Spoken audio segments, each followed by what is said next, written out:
জান্নাতীরা যখন জান্নাতে যাবে, আল্লাহ যখন জান্নাত দিবেন, একজন জান্নাতীকে তার মর্যাদা যখন আল্লাহ তাআলা বৃদ্ধি করে দিবেন, সে যখন জানতে পারবে যে শুধুমাত্র একবার সুবহানাল্লাহ তার চাইতে নিচের ক্লাসের জান্নাতের চাইতে তার বেশি ছিল আমলনামায়, বাকি সবকিছু সমান, শুধু একবার তাসবিহটা বেশি, আল্লাহর পবিত্রতা বর্ণনাটা বেশি করেছেন, এই একটি বার আল্লাহর পবিত্রতা বেশি বর্ণনা করার কারণে তার বিনিময়ে আল্লাহ রাব্বুল আলামিন তাকে যেই পরিমাণ সওয়াব দিবেন, যেই পরিমাণ মর্যাদা দিবেন জান্নাতে, শুধুমাত্র সেটা দেখে তিনি আশ্চর্য হয়ে আফসোস করবেন যে হায়, আমার জীবনে সুবহানাল্লাহ বলার মতো কত অজস্র সেকেন্ড আমি নষ্ট করে ফেলেছি রাস্তাঘাটে, যদি সেগুলোকে কাজে লাগাতাম আর জান্নাতি হিসাবে আমার মর্যাদা আরো কত বেশি।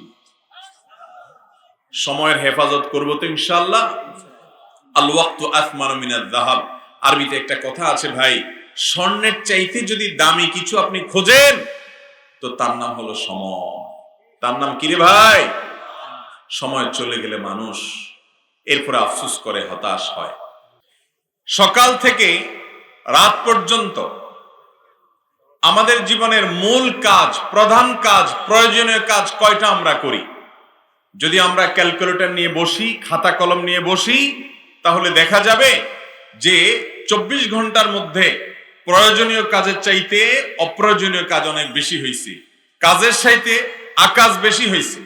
মুসলমানের জীবন অনেক মূল্যবান, অনেক দামি, অনেক ভ্যালুয়েবল। মুসলমানের জীবনের প্রতিটি সেকেন্ড, প্রতিটি মুহূর্ত অনেক দামি। আল্লাহ রাব্বুল আলামিনের কাছে জীবনের এই প্রতিটি মুহূর্ত সম্পর্কে ভাইরা আমার জিজ্ঞাসাবাদের মুখোমুখি হতে হবে। আমরা কিভাবে আমাদের জীবন কাটালাম, কোন কাজে ব্যয় করলাম, কোন কথায় ব্যয় করলাম, তার সব কিছুর পুঙ্খানুপুঙ্খ হিসাব আহকামুল হাকিমিন রব্বুল আলামিনের কাছে দিয়ে তারপর সামনে অগ্রসর হতে হবে। মোহতারাম হাজরিন, আমাদের গোটা জীবন যদি আমরা একত্র করি, আমাদের গড় আয়ু যদি 60, 70, 80 বছর ধরে, ধরুন 60 বছরই ধরেন, যদি গড়ে আমরা একজন মানুষ 60 বছর বাঁচি, এই 60 বছরের মধ্যে প্রতিদিন এভারেজে যদি আমরা 8 ঘন্টা ঘুমাই, ছোটবেলায় আমাদের ঘুমের পরিমাণ একটু বেশি হয়, বড় হয়ে গেলে একটু কম হয়, এভারেজে আমরা যদি গড়ে যদি আমরা 8 ঘন্টা প্রতিদিন ঘুমাই, 60 বছর বয়স থেকে প্রতিদিন 3 ভাগের 1 ভাগ 24 ঘন্টা একদিন হয়, 3 ভাগের 1 ভাগ 8 ঘন্টা যদি ঘুমে যায়, তাহলে 60 বছরের 3 ভাগে 1 ভাগ ঘুমে চলে গেল। তাহলে কয় বছর ঘুমে গেল? 20 বছর। কয় বছর? হিসেব করে দেখেন, পুরো জীবন যদি হয় 60 বছরের, আর দিনের মধ্যে যদি গড়ে 8 ঘন্টা ঘুমান, তাহলে 24 ঘন্টা একটা দিনের 3 ভাগের 1 ভাগ ঘুম হলো। সেটাকে যদি আপনি 60 বছরের মধ্যে এভারেজ করেন, তাহলে দেখা গেল যে 60 বছরের মধ্যে 20 বছর ঘুমে চলে গেল। কিসে চলে গেল ভাই? ঘুমে। কত বছর গেল ঘুমে? 20 বছর। এরপর আসেন ডিউটিতে, কাজে। আপনি অফিসে কাজ করেন, চাকরি করেন, দোকানদারি করেন, কিংবা ব্যবসা বাণিজ্য করেন, আপনার প্রতিদিন গড়ে 8 ঘন্টা ডিউটি করা লাগে, ঠিক না বেঠিক? 8 ঘন্টা। তো যাইতে আসতে অনেক সময় আরো 1 ঘন্টা, 2 ঘন্টা, 3 ঘন্টাও লেগে যায়। এই কর্মঘণ্টাগুলো সাধারণত পড়াশোনার পরে, প্রাপ্তবয়স্ক হওয়ার পরে শুরু হয়, কিন্তু যেহেতু তারা আগে পরে আবার 2 ঘন্টা 3 ঘন্টা করে ব্যয় হয়, কখনো কখনো আরো বেশি ব্যয় হয়, কখনো ওভারটাইম হয়, কখনো 10 ঘন্টা 12 ঘন্টা ডিউটি হয়, কখনো আরো কম বেশি হয়। তো সেটাকেও যদি আপনি এভারেজে 8 ঘন্টাও ধরেন, তাহলে সেক্ষেত্রে 60 বছরের জীবনের আরো 3 ভাগের 1 ভাগ শেষ, আরো 20 বছর শেষ কাজে। তাহলে 20 বছর ঘুমে আর 20 বছর কাজে। কয় বছর গেল? 40। আর আছে কয় বছর? 20 বছর। কাজ কাম সব শেষ না আরো কিছু আছে? খাওয়া দাওয়া নাই, বউ বাচ্চার সময় দেওয়া দেই নাই। গড়ে যদি প্রতিদিন আপনার খাওয়া দাওয়া, গোসল, টেলিফোন, হাই হ্যালো, তারপরে যে ঘুমের থেকে উঠার আগে পরে অফিসে যাওয়ার প্রস্তুতি, সেগুলো অফিসের মধ্যেই ধরলাম। এভাবে যদি গড়ে আরো 2 ঘন্টা করে যদি আপনি ধরেন শুধুমাত্র খাওয়া দাওয়া এবং তার আনুষঙ্গিক নাস্তা ইত্যাদি, গোসল টোসল ইত্যাদি 2 ঘন্টা করে যদি ধরেন, তাহলে 60 প্রতিদিন 2 ঘন্টা করে যদি এভারেজ ব্যয় হয়, 3 বেলা খাবারে, 1 বেলা গোসলে, আর অন্যান্য আনুষঙ্গিক যত কাজ আছে, টয়লেট, ওয়াশরুম, পেশাব সব মিলে যদি 2 ঘন্টা ধরেন, তাহলে আপনার 60 বছর থেকে আরো 5 বছর চলে যায়। প্রতিদিন 2 ঘন্টা করে ধরলে 60 বছর থেকে কয় বছর যায়? 5 বছর। তাহলে 40 আর 5 কয় বছর গেল? 45 বছর। আর আছে কয় বছর? 15 বছর।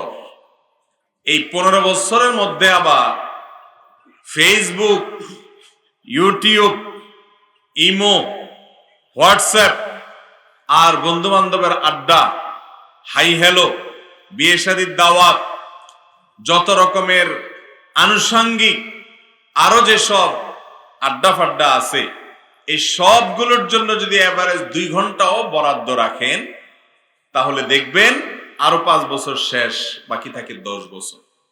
মুহতারাম হাজিরিন, এভাবে আপনি যখন হিসেব করবেন, দেখবেন আপনার 60 বছরের জীবনে 50 বছর চলে গেছে শুধুমাত্র আনুষঙ্গিক কাজে।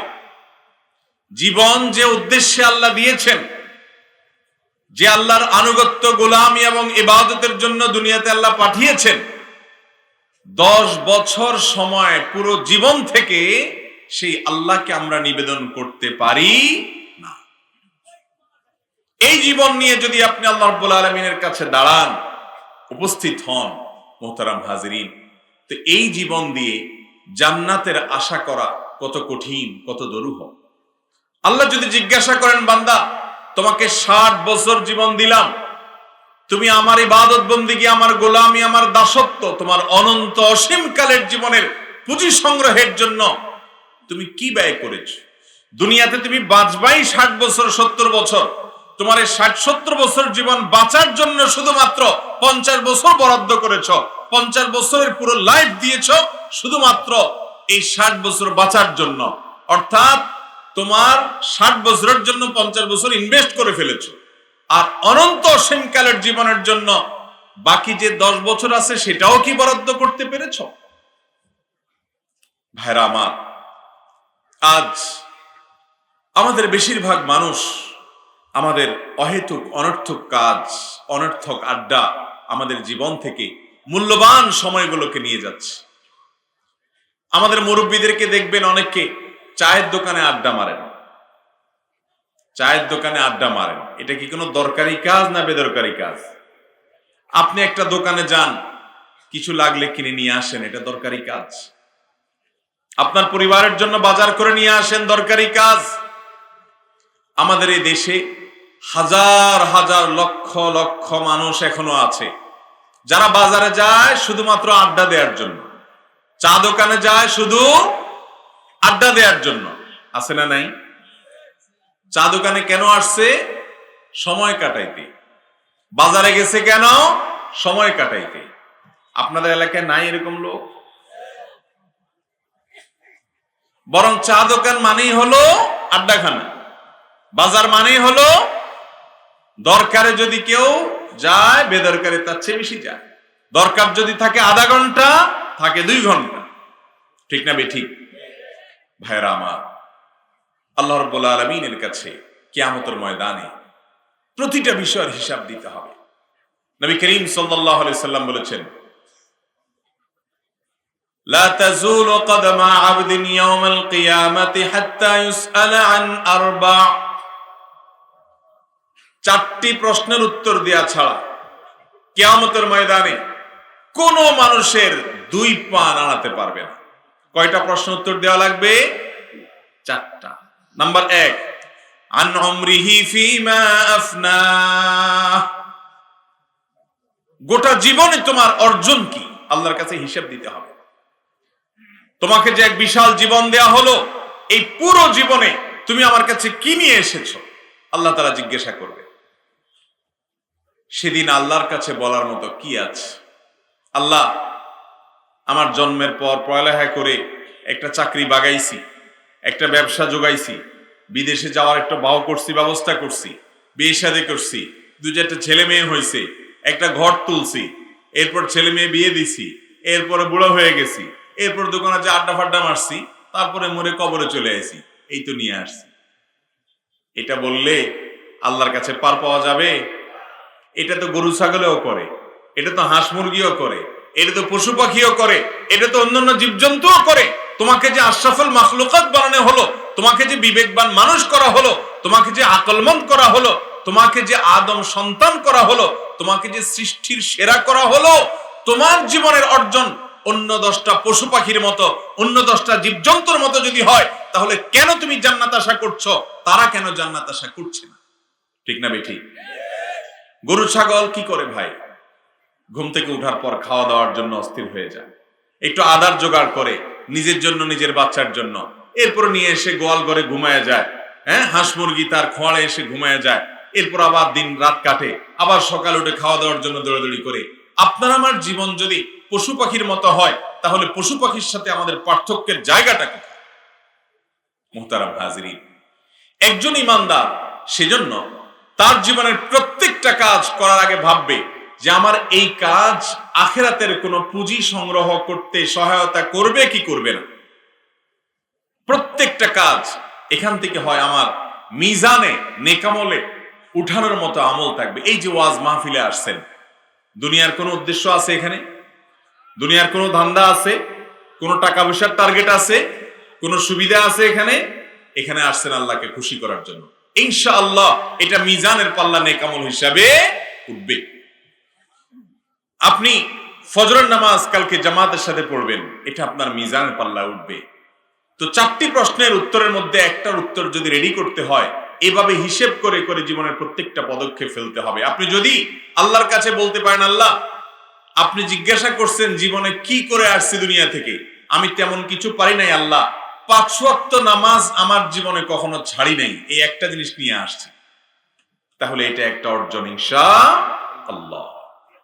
আপনি যদি বলতে পারেন যে আল্লাহ আমি আমার এই জীবনে কখনো চুরিদারি করি নাই, কারোর 1 টাকা হক মেরে খাই নাই, মিথ্যা কথা বলি নাই, কারোর সাথে চিটারি বাটপারি করি নাই, কাউকে আঘাত দেই নাই, কারোর উপরে জুলুম করি নাই, কারোর প্রতি অন্যায় আচরণ করি নাই, কারোর কোনো হক নষ্ট করি নাই, আমি চেষ্টা করছি সবার হক আদায় করে আমার দুনিয়ার জীবনটা পার করতে। এইটুকু যদি বলে আল্লাহর কাছে দাঁড়াতে পারেন, তাহলে আপনার জীবনের একটা বড় অর্জন হয়ে গেল ইনশাআল্লাহ। এরে বলে মুসলমান যে হিসেব করে চলবে, খেয়াল খুশি মতো চলবে না। ওয়ান শাবাবিহি ফিমা আবলা, কিয়ামতের দিন আরেকটি প্রশ্ন করা হবে, তোমার যৌবনকালে তুমি কি করে এসেছো? অনেক লোক আছে দেখবেন বুড়ো বয়সে আসলে ভালো হয়ে যায়, বয়স ভারী হয়ে গেলে ফেরেশতা হয়ে যায়, হাজী সাহেব হয়ে যায়, নামাজি সাহেব হয়ে যায়, মুসল্লি সাহেব হয়ে যায়, সভাপতি সাহেব হয়ে যায়, সেক্রেটারি সাহেব হয়ে যায়, সব সাহেব হয়ে যায়। কিন্তু যৌবনকালে যত অপকর্ম আছে, উল্টাপাল্টা আছে, ভুল পথ আছে, সব দিকে পা বাড়ায়, আছে না নাই?